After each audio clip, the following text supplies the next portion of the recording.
채권 시장이 난리가 났습니다. 와, 역대급으로 난리가 났어요. 어느 정도 난리가 났느냐. 전년 대비해서요. 올해 지금 5월까지죠. 개인 채권 투자액 증가율이 어마어마합니다. 337.4%입니다. 배수로 따지면 이게 4.4배가량 되네요. 4.4배가량. 개인이 채권에 투자하는 금액이 말입니다. 뭐 폭증한다고 이야기할 수가 있습니다. 예, 337.4%니까 얼마나 많이 늘어나는 겁니까?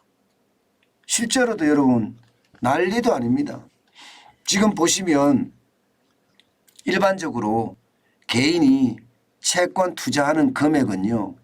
예, 2021년까지만 하더라도 4조 5,675억 원. 그러니까 4조 5천억을 잘 넘어가지 않았습니다. 2021년까지만 하더라도요. 그런데 2021년에 보세요. 2022년에 보세요. 몇 배나 늘었습니까? 21조 3,797억까지 늘었습니다. 그냥 단순하게 보더라도요.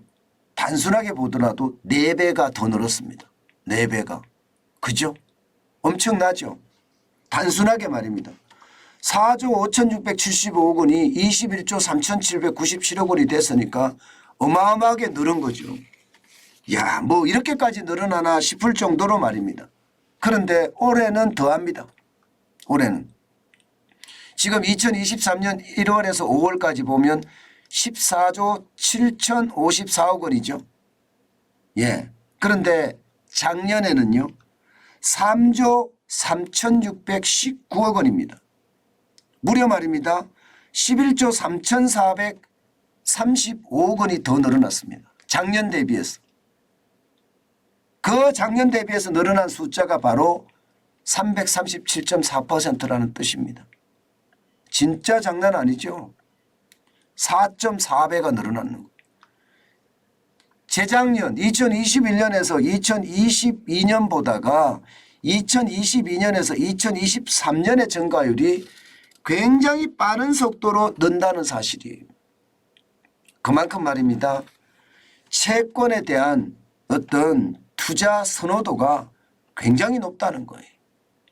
그렇지 않아도 시장의 유동성 많잖아요. 그죠? 그 유동성이 결국은 말입니다. 주식시장이나 부동산 시장으로 가서 마음을 졸이는 것보다가 그냥 채권 시장에 특히 장기채에다 그냥 묻어둔다. 뭐 이런 얘기가 되는 겁니다. 예, 장기채라고 하면 국채죠 대부분이요.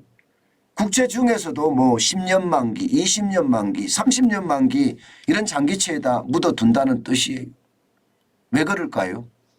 아니 뭐 10년 만기, 20년 만기, 30년 만기 그렇게 묶어놓으면 돈이 적어도 10년에서 30년 묶인다는 뜻인데 이게 잘못하면 예, 돈이 묶인다는 것은 나에게는 치명타가 될 수 있거든요. 이게 묶이는 것이 아닙니다.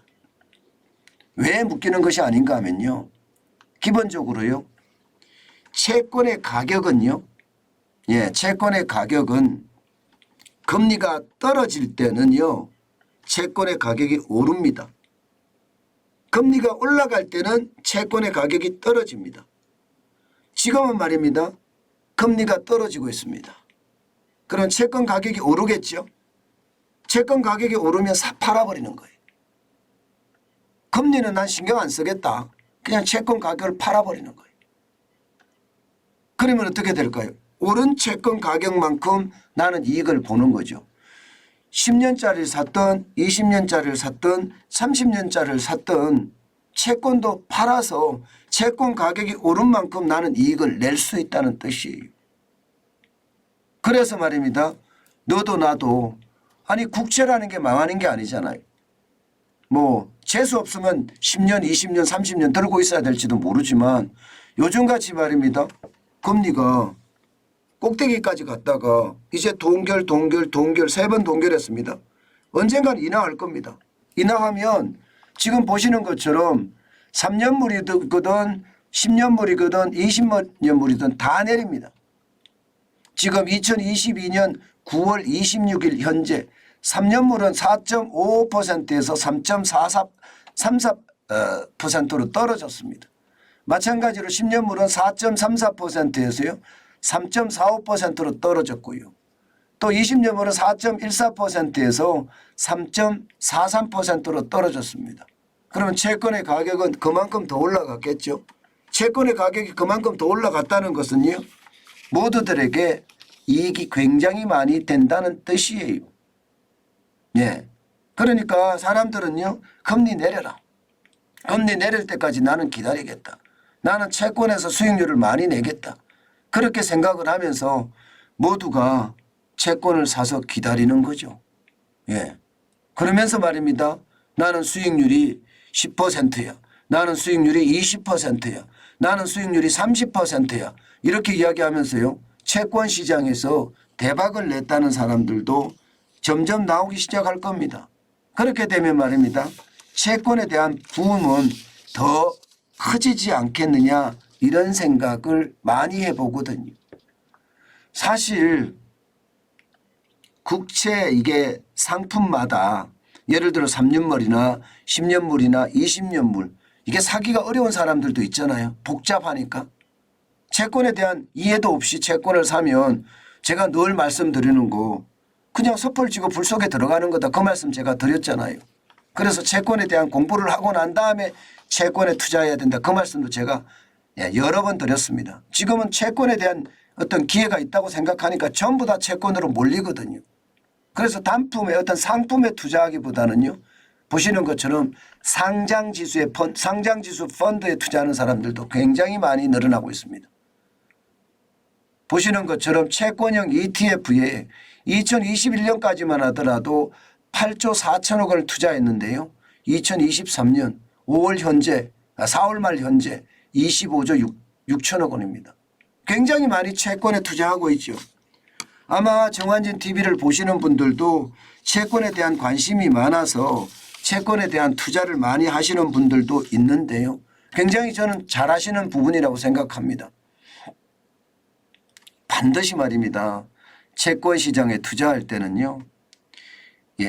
이게 전문가의 도움을 받아야 됩니다. 내가 공부를 했다고 하더라도요. 그래도 전문가의 도움을 받아가면서 투자하는 거 잊지 마시고요. 또 채권은요. 아무래도 세금을 지금 거의 비과세로 해주니까 채권에 대한 투자가 굉장히 많이 늘어나거든요. 다른 쪽에는요. 이자 소득이 2천만 원 이하면 분리과세에서 15.4%를 매기고요. 2천만 원 이상이 되잖아요. 그러면 종합소득세 합산해서요. 6%에서 45%까지 이게 세금을 때리거든요.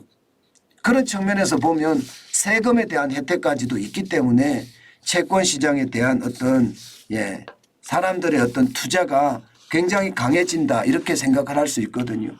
여러분 채권을요. 항상 무시하지 마시고 채권을 한번 바라보는 것도 우리가 앞으로 투자를 하는데 굉장히 도움이 되지 않을까 싶습니다. 특히 말입니다. 채권 관련해서는요. 여러분들에게 제가 다시 한번 강조하지만요.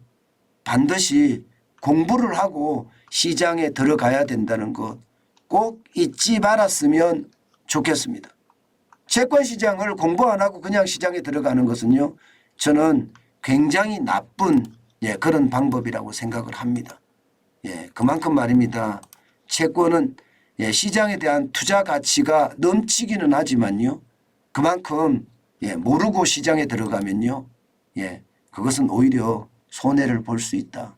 그 말씀 다시 한번 올립니다.